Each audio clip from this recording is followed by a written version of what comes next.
बच्चों पिछले क्लास में हम लोग प्रॉपर्टीज ऑफ डिटर्मिनेंट पढ़े थे। पिछले क्लास में हम लोग 4 प्रॉपर्टीज पढ़े थे। चौथा प्रॉपर्टीज जो हम लास्ट में पढ़ाया तो बहुत इंपॉर्टेंट प्रॉपर्टीज है, इसलिए उसको एक बार फिर से आज रिवीजन करवा रहा हूं।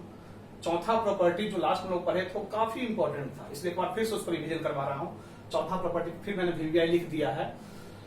इफ एनी 2 रोज और कॉलम्स आर आइडेंटिकल, अगर कोई 2 ठो रो या कॉलम सेम है, बराबर है, समान है, उसी को आइडेंटिकल बोलते हैं, या सेम भी लिख दिए, इक्वल बोलते हैं, बराबर बोलते हैं।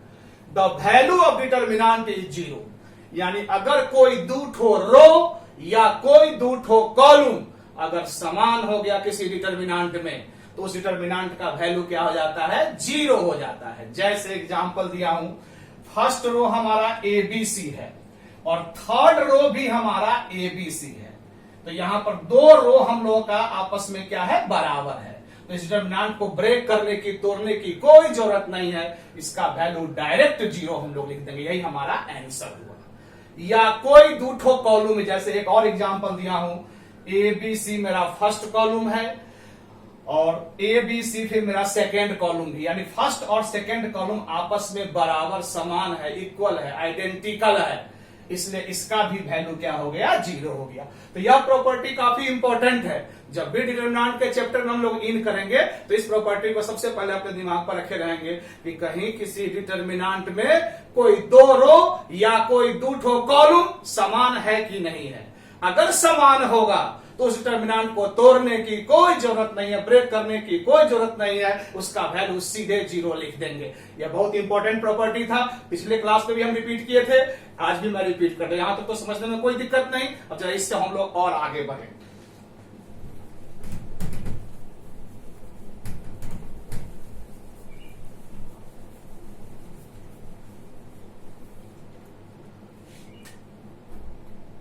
पांचवा प्रॉपर्टीज, ये भी बहुत इंपॉर्टेंट प्रॉपर्टीज है।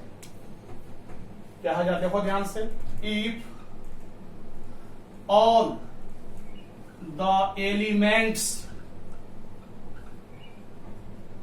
ऑफ एनी रो और column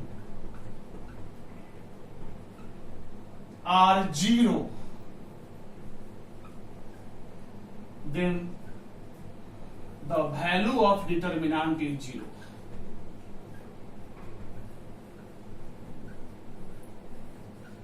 Determinant is 0.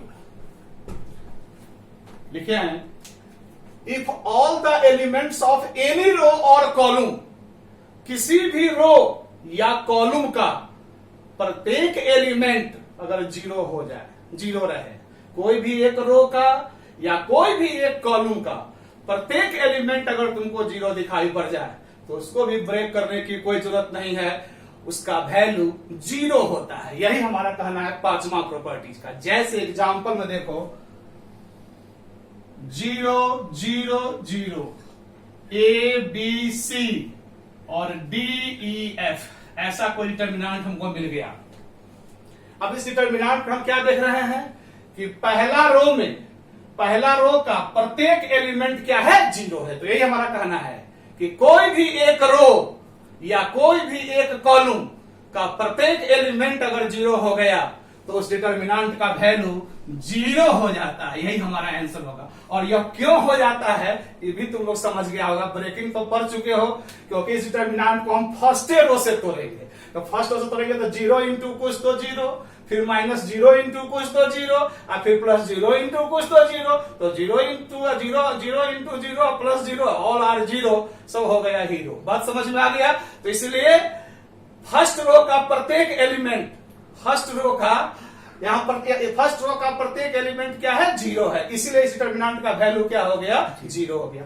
First row नहीं, सेकेंड रो का अगर प्रत्येक एलिमेंट 0 रहता तो भी डिटर्मिनेंट का वैल्यू 0 हो जाता, या थर्ड रो का, या वो भी नहीं, फर्स्ट कॉलम का ही प्रत्येक एलिमेंट अगर 0 हो जाता, या सेकेंड कॉलम का प्रत्येक एलिमेंट 0 हो जाता, या थर्ड कॉलम का प्रत्येक एलिमेंट 0 हो जाता, तो इस डिटर्मिनेंट का वैल्यू क्या हो जाता है? 0। यानी मेरा कहना है कि कोई भी एक रो का प्रत्येक एलिमेंट 0 हो या कोई भी एक कॉलम का प्रत्येक एलिमेंट 0 अगर हो जाए तो उस डिटर्मिनेंट का वैल्यू 0 हो जाता है। उसको ब्रेक करने की कोई जरूरत नहीं है। तुम लोग समझ चुका होगा, यहां तक समझने में किसी को कोई दिक्कत नहीं। तो चलो इससे आगे बढ़ते हैं।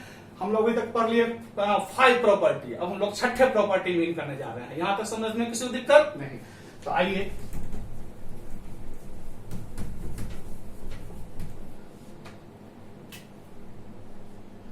छठा प्रॉपर्टी है to express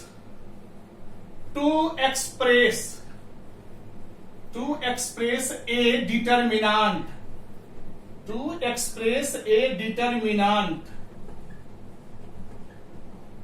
as sum of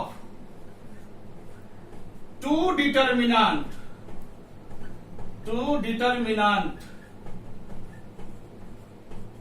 of same order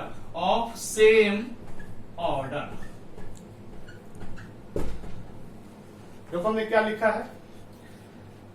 लिखा है टू एक्सप्रेस का मतलब होता है व्यक्त करना को ही अंग्रेजी में एक्सप्रेस बोलते हैं। इसमें टू एक्सप्रेस यानी व्यक्त कर सकते हैं ए डिटर्मिनेंट यानी एक ठो डिटर्मिनेंट को एज सम मतलब योग होता है। योग याद रखना, सम मतलब योग को ही सम बोलते हैं, जोड़ने को ही सम कहते हैं।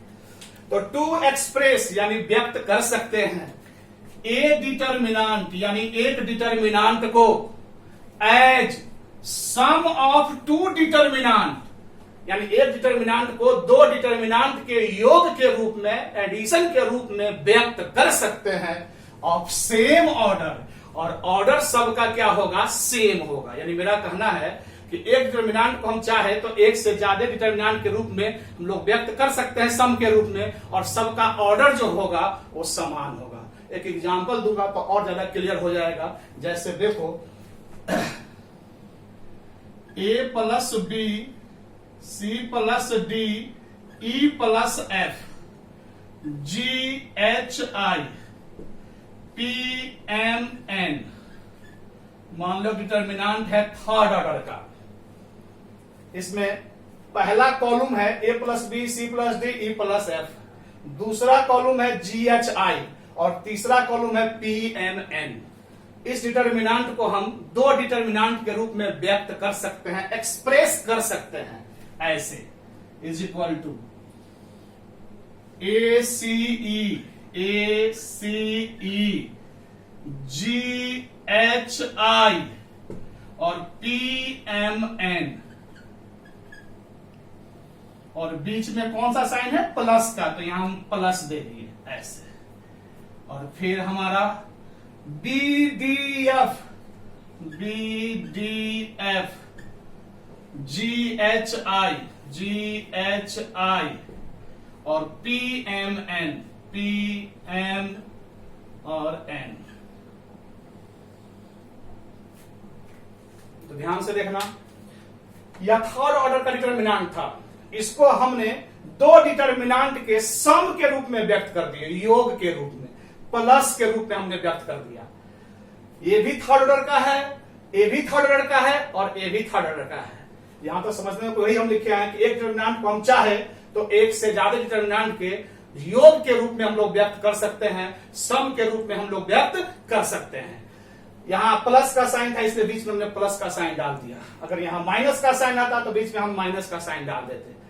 यानी कहने का मतलब हुआ कि यहां भी 3 रो है और 3 कॉलम है, यहां भी 3 रो और 3 कॉलम है, और यहां भी 3 रो 3 कॉलम। यहां बीच में प्लस साइन था इसलिए यहां बीच में प्लस है। इसलिए एक डिटर्मिनेंट को हम लोग दो डिटर्मिनेंट के सम के रूप में व्यक्त कर दिए। यही बात हमने लिखा था कि टू एक्सप्रेस यानी व्यक्त कर सकते हैं एक डिटर्मिनेंट को as sum of two determinant, दो डिटर्मिनेंट के योग के रूप में, sum of two determinant of same order, दो डिटर्मिनेंट के योग के रूप में। तो यहां पर तो समझने में कोई दिक्कत नहीं है। तो अभी तक हम लोग 6 प्रॉपर्टीज पढ़ चुके।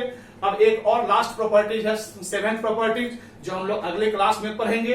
तो वो बड़ी इंपॉर्टेंट और बड़ी महान प्रॉपर्टीज है, इसलिए उसके लिए हमने एक स्पेशल क्लास रखा है, क्योंकि उसमें हम काफी एग्जाम्पल वगैरह सब देंगे जो तुम लोग को समझने में और मजा आएगा और अच्छा लगेगा। इसीलिए उस प्रॉपर्टीज को के लिए हम एक अलग स्पेशल क्लास रखे हैं। तो इसके अगले क्लास में हम लोग 7वां प्रॉपर्टीज और वह लास्ट प्रॉपर्टीज होगा, वही हम लोग पढ़ेंगे। सभी बच्चों को बहुत बहुत धन्यवाद और थैंक यू फॉर पेशेंस।